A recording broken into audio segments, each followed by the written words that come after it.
वाले से मजीद बात करते हैं। अवामी मुस्लिम लीग के सरबराह डॉक्टर तारुल कादरी इस वक्त हमारे साथ लाइन पर मौजूद है। डॉक्टर साहब, बहुत शुक्रिया आपके वक्त का। कहिएगा, पाकिस्तान आप पहुंचे हैं, इस बार क्या मकसद लेकर आप पाकिस्तान आए? पाकिस्तान मेरा घर है, मेरा वतन है, तो मेरा आना जाना तो होता ही रहता है। तो अभी मैं कनाडा से तो मैं अप्रैल में आ गया था और अभी तक समझो चौथा महीना कनाडा तो मैं नहीं गया वापस। मेरी मसरूफियात थी कुछ मिस्र में, कुछ यूरोप में, लेकिन वो कुछ मसरूफियात को तर्क करके मुझे पाकिस्तान वापस आना पड़ा। और उसकी रीज़न ये है कि चोर पकड़ा गया है और कातिल अभी रहता है। तो हमें मॉडल टाउन का इंसाफ चाहिए, उन शहीदों के लिए किसास चाहिए। वो ही हमारी स्ट्रगल है, उसका बकिया हिस्सा है, उसके बारे में हम मुशावरत करेंगे और उस नए अमल को सोचेंगे।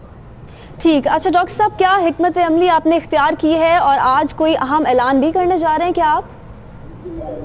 जी, हिकमत अमली हम तमाम वो पॉलिटिकल पार्टी जो मॉडल टाउन के इस सानेहा के इशू पर हमेशा से हमारे साथ खड़ी रही है, उनसे मुशावरत करेंगे। और मैं मुमकिन है सर से मैं उनका मुशावरती इजलास भी बुलाऊंगा और बाहमी मशवरे के बाद हिकमत अमली का ऐलान करेंगे।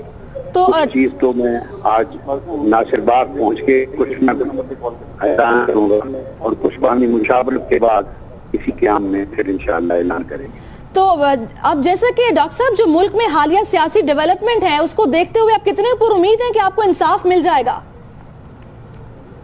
देखिए, उम्मीद की एक किरण तो पैदा हुई है। सुप्रीम कोर्ट ने जो जजमेंट दी है ये डेफिनेटली उम्मीद की एक किरण है। और वो तो करप्शन पकड़ी गई है ना, और यहाँ तो मासूम और बेगुनाह इंसानों का खून बहा है।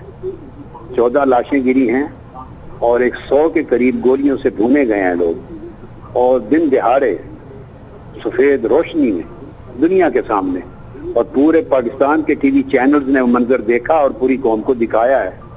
ऐसा हादसा पाकिस्तान में कभी नहीं हुआ, जुल्म और जबर का और कत्ल गारतगरी का। उसके लिए मैं उम्मीद करता हूँ कि ये जो एक उम्मीद की किरण पैदा हुई है, एक इससे रास्ता खुलेगा इंसाफ का और किसास का इंशाअल्लाह। तो डॉक्टर साहब कहिएगा, क्या आप ऑल आउट जाएंगे, अपना अलग से रहेंगे, या फिर आप ऑपोजिशन को भी बुलाएंगे कि एक पेज पर आए और मुश्तरका एक आपका महाज होगा हुकूमत के खिलाफ? मैं इंशाअल्लाह मैं कोशिश करूंगा कि अपोजिशन की बाकी पार्टी को बुलाऊं और कोशिश करूं कि हर एक को एक पेज पे लूं और एतमाद में लेकर और इसमें उनका इत्तेहाद और यदानगत और यकजहती पैदा करूं। ये डेफिनेटली मेरे मकासद में से एक होगा। और डॉक्टर साहब, शेख रशीद साहब भी चूंकि लाहौर में मौजूद हैं, तो कोई आपके शेड्यूल में उनसे मुलाकात मुतवक्के है? पीटीआई से राब्ता करेंगे? जी, वो डेफिनेटली होगी। शेख रशीद साहब से तो कभी मेरा एक क्याम भी ऐसा नहीं होता जिसमें शेख रशीद साहब से मुलाकात न हुई हो। पीटीआई के लीडर्स भी आएंगे, शायद आज भी आ रहे हैं। आज भी ऐलान किया हुआ है उन्होंने, आज भी उनके लीडर्स आ रहे हैं।